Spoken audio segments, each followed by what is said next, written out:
So we're going to start this video with the Indiana Pacers, a team that has only $42 million in committed salary after this season. Victor Oladipo being their highest paid player is actually a hell of a bargain given the jump he made last year. And the only committed salaries they have after him are guys like Doug McDermott and Sabonis and TJ Leaf and guys who are never going to command that much money. And I think the only guy who's off the books that they're probably going to re-sign that I would think is close to a guarantee is Miles Turner, because I think really highly of him, and I think he could warrant a pretty decent contract in the double digits, somewhere between maybe 12 and 17 or 18 million or so.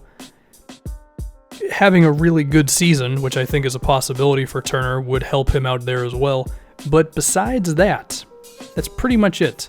So we could be looking at the Indiana Pacers with perhaps the most cap space in the NBA amongst teams that are actually good, because if Turner agrees to a deal around, we'll say $16 million, then that would put them at around $58 million in salary, and the NBA salary cap is going to be around $109 million next season. That means that they could have a chance at least one max player, and if not that, they could at least accumulate a decent amount of very good players. So there's a chance that this team could be an improved Miles Turner, Victor Oladipo, who perhaps could keep on getting better after making one of the biggest jumps the NBA has seen by an established player, and perhaps a max player to go along with them, or just some very good players in free agency. Could be a hell of a team for the 2020 season with Indiana. Next up, we look at the New York Knicks, who have one big decision to make. It's not a difficult one, but it's still a significant one, which is to re-sign Porzingis to his max contract, which would be around high 20s, around $30 million. But even with bringing Porzingis back, which we all know they're going to do, they could still have quite a bit of money to play with, and depending on the timing of it all, when they use his bird rights, they could even have more leverage. But they have a few expiring contracts that I think they could get off of. There's Courtney Lee, who's making about $12 million. There's also Lance Thomas, who's making about $7.5 million. I don't think they could get these guys' money completely off the books, but they could trade them for players who make a little bit less. Also, they have Joakim Noah, and while he's under contract with them until 2020, they could buy him out, which could save them about another $14 million.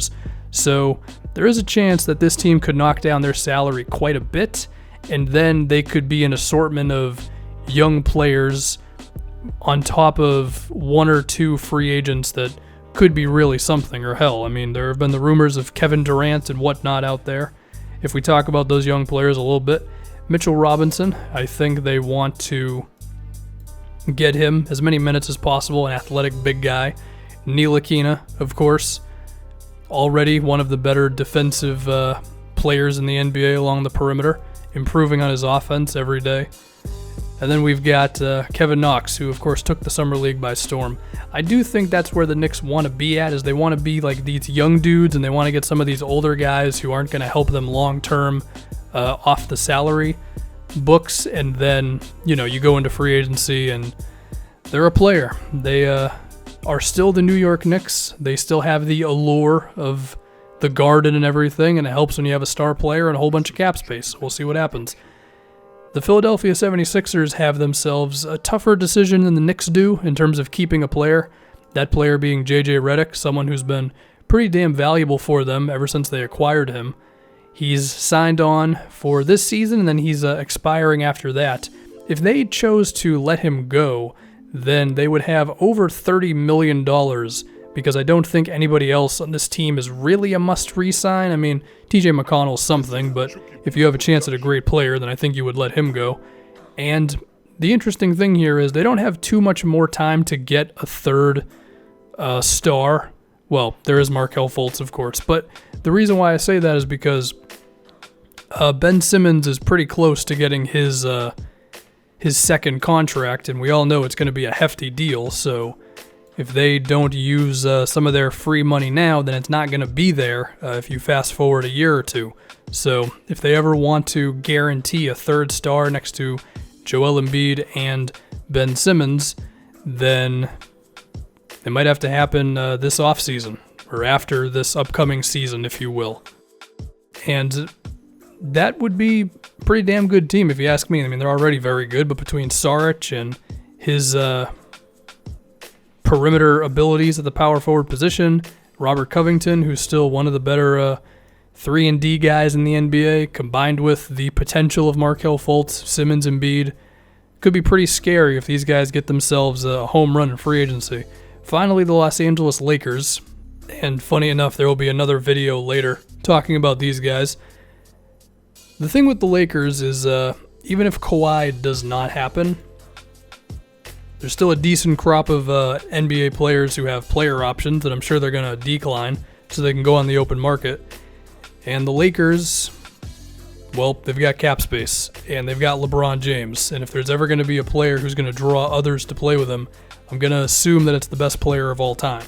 And if I can give the Lakers some credit for this offseason, because while I haven't loved a lot of the moves they've made, like JaVale McGee and Rondo could work out, might not work out, Lance Stevenson, that type of thing, at least they're all one-year contracts. So that gives them an opportunity to still have an actual NBA team this season, and then they can go all out to getting a star player or what have you after this year.